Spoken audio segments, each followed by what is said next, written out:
Good afternoon, good people. Quick video for you today. Today we are talking about the Kef R3 bookshelf speaker.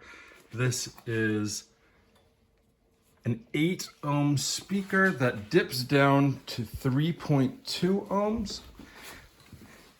It's stated that it can handle amplification from 10 watts all the way up to 210 watts. I would be shocked if 10 watts works with this. I personally use it with my Croft Phono integrated. It's a 50 watts and 4 ohm, 45 watts and an 8 ohm affair. It sounds great. Let's talk about it. Here are the pros. Classical music sounds the best I've ever heard. Tchaikovsky's 1812 Overture. It's worth buying this speaker just to listen to that. The build quality is exceptional. It's a 30-pound speaker with a real wood veneer. It has the best binding posts I've ever owned. It's bi-wireable, where the wires are actually inside. You use these knobs to either connect these two for non-bi-amping, or you can separate the link and make it so that you can bi-wire them with an AV receiver, which I wouldn't do, or two amplifiers, which you can do. I personally do not do it. This rear port it's almost like a squishy absorption material in the back. It's probably what they should call it technically, is squishy absorption material rather than flexible port technology. This speaker is about 17 inches tall. So while technically it's called a bookshelf speaker, you see here I actually put them on the side, and because this three-way speaker has an omnidirectional UniQ driver, it works well. Would I suggest turning my CSS Crichton 1 TDX speakers on their side? No. But with this three-way driver, the tweeter, the mid-range woofer, and the woofer, it does really well. Bass is solid down to about 65 hertz.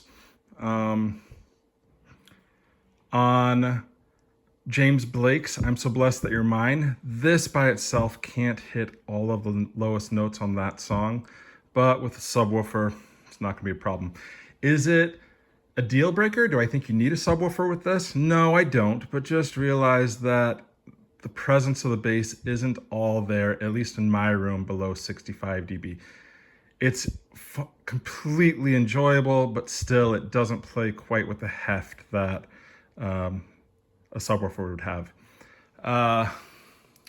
This tweeter and mid-range, it's the biggest I've ever heard in my system. The soundstage is exceptional, and I think it has a lot to do with this. It soundstages really, really well. This speaker, well, it's 30 pounds. This speaker plays louder than that. And if you know the Kef sound, or if you want to hear the Kef sound, I think it's worth listening to this. Compared to the LS50, this extends above 85 dB really well without breakup while you have appropriate amplification. If you can throw 210 watts into it, you should. But then you're looking at an amplifier that costs $3,000. I probably wouldn't use this speaker without an amplifier that costs at least $1,500 and puts at least 50 watts into these speakers.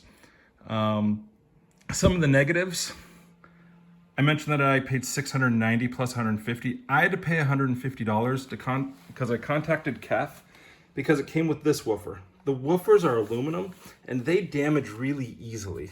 Like, look, I just pushed down there, not hard at all.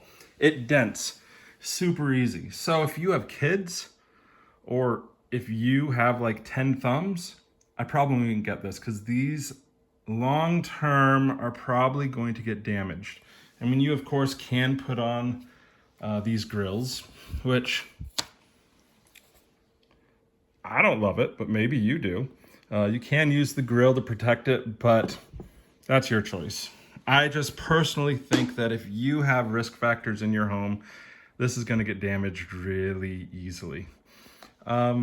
Other things that I don't love, well, with classical music, this is the best I've ever heard. With rock music, like Radiohead's song Electioneering from their album OK Computer, Johnny Greenwood's guitar in that song, the brilliance of it comes through these speakers in ways that I never thought was possible. I'd never heard it before. I know that's so cliche, but I hadn't. I hadn't taken the time to notice it until I heard the speaker, and it blew me away. But this is an aluminum setup, aluminum woofer, aluminum mid-range, aluminum tweeter with acoustic music. Think Ben Harper's song Walk Away. The guitar is not as organic as these CSS Crichtons. This, while you can still tell it's an acoustic guitar, this speaker almost makes you think that you're listening to an electric guitar that is not plugged into an amplifier. There's just, I think it's just the Kef sound, and I think you might love it. That might be your thing, but you should listen to these first, whether it's in the store or you get it from a place like Crutchfield or someplace that has a good warranty to see if this is the speaker for you. So let's be honest, if you're spending $2,200 on these better be the right speaker for you. If you're spending $1,600, shoot, if you're spending $10 on anything, make sure it's the $10 that you want to spend. This speaker right now, if you're shopping for a speaker that's between $1,000 and $1,500, and you're not willing to build a speaker, this is one that deserves auditioning. I would also look at the clearanced Martin Logan 35 XTI that you can get from Amazon for a little under $1,000 for the pair. But I think that it's good. It's even great. And if it played acoustic guitar in a way that I enjoyed, this would be the speaker that I would have forever. It's flexible with its placement. It sounds huge. It's built, at least the encasement is solid. The woofers are a little bit fragile, but if you take care of your stuff, you'll be fine. And if it does get damaged, I can say that Kef's customer care was fantastic. I know the woofer is usually $150 to replace, but they gave it to me as a discount for $120, and you can find an easy way, or it's very easy to replace. It took me all of maybe 5 minutes with a Phillips head screwdriver, and then you don't even need a solder. It's just a clip in the back. I did get an eye on the crossover. It's exceptional. It is solid. It is well built. There's some glue on the inside with the encasement that is a little bit sloppy, but you don't see that. You just see the speaker. So, would I get this? I don't know. I'd audition it though. If this is something you want, clearanced for around $1,000 to $1,500, I think this is strong competition for anything else you might buy. I wouldn't get it for $2,200. I might get it for $1,500, and I certainly think you should get it if you find it at Best Buy for under $1,000. So that's all I got. Appreciate you watching. Leave questions or comments down below, and enjoy the music. Have a great day.